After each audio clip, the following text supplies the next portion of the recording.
小姐，小姐啊！ Di awal film, kita diperkenalkan dengan seorang gadis bernama Jen yang dia ini merupakan anak orang kaya, hidupnya sangat kecukupan, ditambah dia hanyalah anak satu-satunya yang otomatis sangatlah disayang oleh kedua orang tuanya. Akan tetapi di balik hidup glamornya itu, Jen ini punya sedikit keanehan yang dimana Jen ini kerap berpenampilan vulgar di hadapan umum seakan seperti tak punya malu, dan hal itu dibuktikan ketika di rumahnya sedang ada tamu orang tuanya, Jen yang habis mandi justru dengan pede keluar tanpa atasan yang jelas membuat tamu kedua orang tuanya itu terengah-engah. 哎呀，你檢點啲好唔好啊？真係唔好意思啊！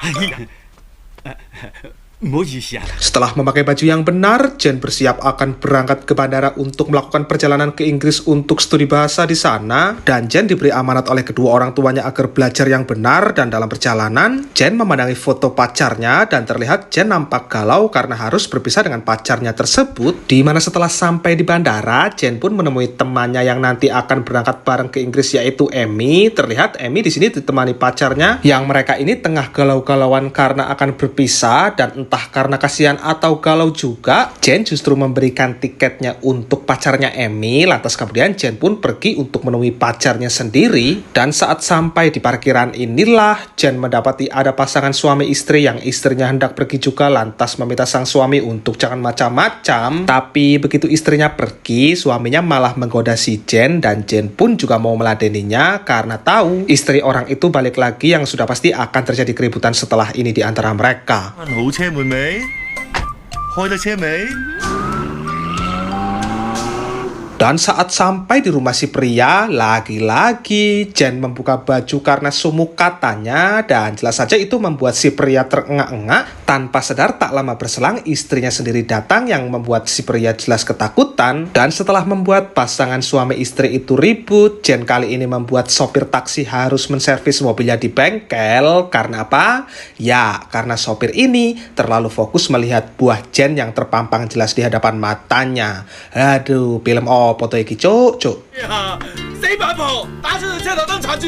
Nah, begitu sudah sampai di rumah pacarnya, Jen harus dibuat kecewa karena ternyata pacarnya tengah berselingkuh dengan wanita lain. Dan saat itu juga Jen pun langsung menyudahi hubungan mereka. Dan untuk menghilangkan rasa kegalauannya, Jen memutuskan tidak pulang ke rumah, melainkan Jen memilih berkelana lantas menceritakan setiap kejadian yang dialami dalam hidupnya dalam sebuah alat recorder yang dibawanya dari rumah. Ketika sampai di sebuah pedesaan, Jen tak sengaja dihampiri oleh dua orang pria hidung belang yang di sini Jen berpura-pura jadi orang Jepang lantas menumpang lalu mendengarkan semua pembicaraan mereka. Dan saat tahu dirinya sudah pasti akan dibawa ke tempat sepi itulah Jen sudah mempersiapkan sesuatu untuk melakukan perlawanan, dan hebatnya Jen bisa menumbangkan dua pria itu lalu pergi dengan membawa kabur mobil mereka.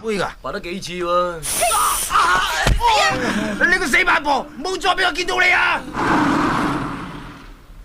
Setelah aman, Jen lagi-lagi lo membuat keresahan dengan berganti baju di tempat umum. Dan parahnya kali ini bapak-bapak coba yang ngelihatnya. Padahal bapak-bapak ini punya penyakit jantung loh. Alhasil, ya penyakit jantungnya langsung kumat toh ya.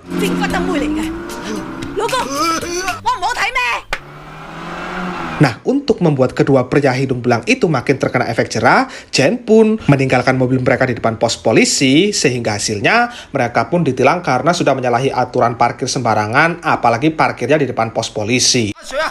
架車係我㗎，我都知你兩個好慘，呢沓股票。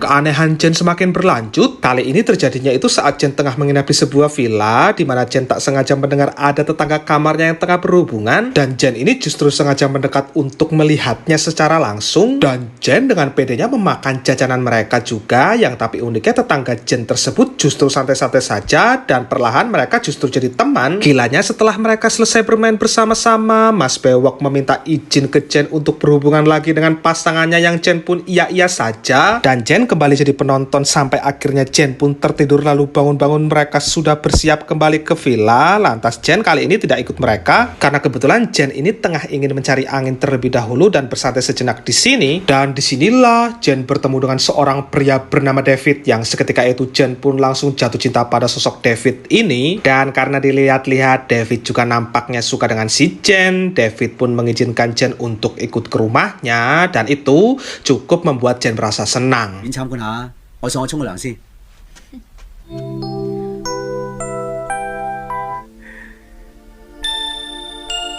Ketika Jen sudah terbangun dari tidurnya, mereka lanjut makan bersama, lalu setelah itu nonton TV bersama, dan pada momen ini David mengajak Jen untuk bermain tebak-tebakan, dimana pada intinya David ini ingin mencari celah supaya bisa tanpa terkesan pemaksaan yang mungkin saja bisa membuat Jen takutnya jadi ilfil. Tetapi karena dari awal Jen ini sudah suka pada sosok si David tersebut, Jen yang memang tipikal orang yang asal dia suka gas-gas aja, pada akhirnya terjadilah adegan tersebut, dan dari adegan ini mereka semakin nyaman satu sama lain meskipun tak ada status alias FWB.